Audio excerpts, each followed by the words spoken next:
This is screencast 1-2 on the materialist perspectives on religion.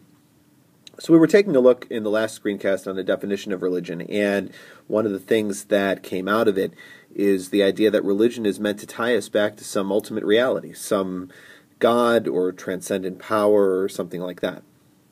And so then the question comes up, where do these religious ideas come from? Why are there religions? If you look at just about every major human culture, you can see some kind of ritual life or some kind of religious life. Now, is this ritual life a part of the human culture because there's something that's really there? Or is it the part of the human culture because we need some way to explain things that we can't really control? The materialists suggest that religion is a part of human culture because human beings invented religion. Now, different materialist thinkers will talk about this in slightly different ways. So in the next few slides, I am going to take a look at three major thinkers in the last 2 centuries or so of religious studies. And we're going to talk a little bit about their understanding of the materialist perspective.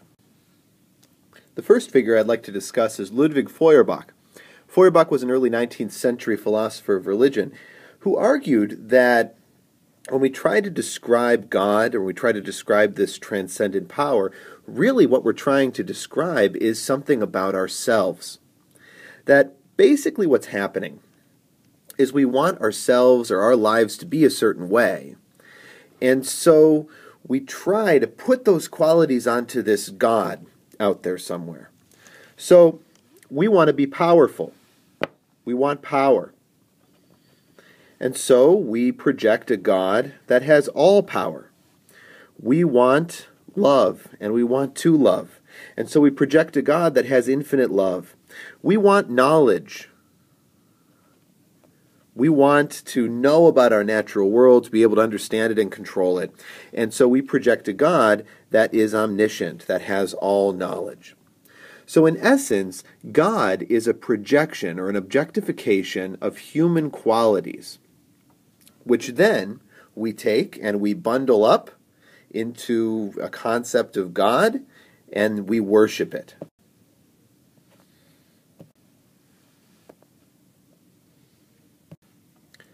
Feuerbach says that in putting this projection out there, we fail to see our own goodness, our own love, and our own power. And so by pushing that projection and saying that God is infinite goodness, infinite love, and infinite power, it in essence diminishes ourselves. Feuerbach's idea in this respect is very similar to the ideas of a Greek philosopher named Xenophanes. Xenophanes says in one of his aphorisms, "But if cattle and horses or lions had hands, or were able to draw with their hands and do the work that men can do, horses would draw the forms of the gods like horses, and cattle like cattle, and they would make their bodies such as they each had themselves." Now, Xenophanes wasn't necessarily an atheist. He didn't believe that there was no God or no gods up there. Xenophanes he's spotlighting a problem that's a pretty particular problem for religion. It's our tendency to anthropomorphize God. Anthropomorphism is the tendency to take something non-human and make it human. To put human qualities on something that we really shouldn't be putting human qualities on. So in movies, when animals talk, we're anthropomorphizing the animals. In essence, what we're doing here is we're anthropomorphizing God by saying that God is like what we are like.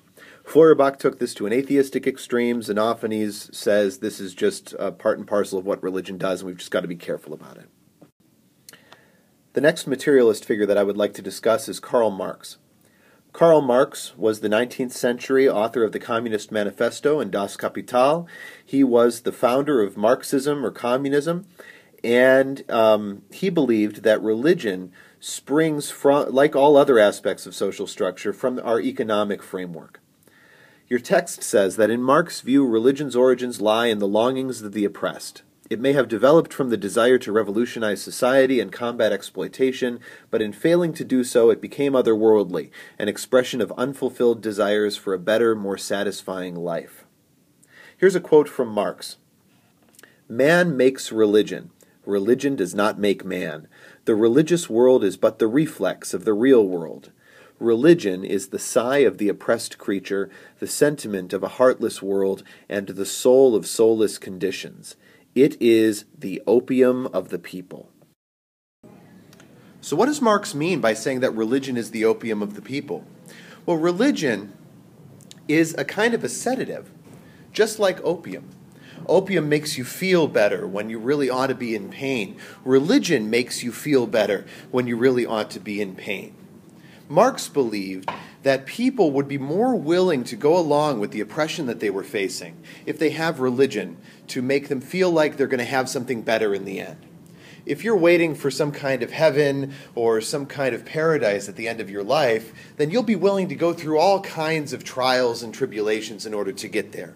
Marx said that this was a tool that was being used by the bourgeoisie or by the upper classes in order to keep the lower classes down, and that religion was being used as an opiate, as a kind of a panacea for all of the ills of society. The final thinker that I would like to look at today is Sigmund Freud. Sigmund Freud was the father of psychoanalytics, father of modern psychology, and he lived in the early part of the 20th century.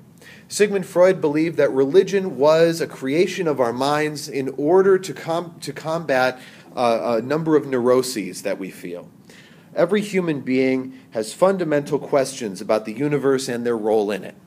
The primary question that we have as human beings is what happens after we die? Because every one of us is going to die. As Martin Heidegger, the great German philosopher, put it, we are all sein zum Tod, or beings who are oriented toward our own death. This means that this is a reality that we all have to face and that none of us really wants to face it. And so what we do is we make up stories. We try to explain what's going to happen after we die with poetry, with images, with myth, and with ritual. And we try to take control of that in some way. And we do this because we are afraid. Freud believed that if we owned up to that fear, then we wouldn't need these stories anymore. That in reality, all that we're doing with our religions and our myths and all of our ritual is we're putting a veil over our eyes that keeps us from seeing reality as it truly is. So, these are three major materialistic theories on the origins of religion. Ludwig Feuerbach believes that religion is a projection of what we wish we could be.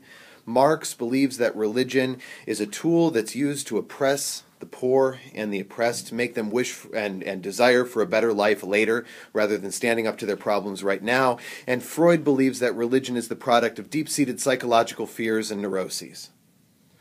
The next screencast will deal with the issue of scientific materialism and some of the new atheists that have come up in recent years. So,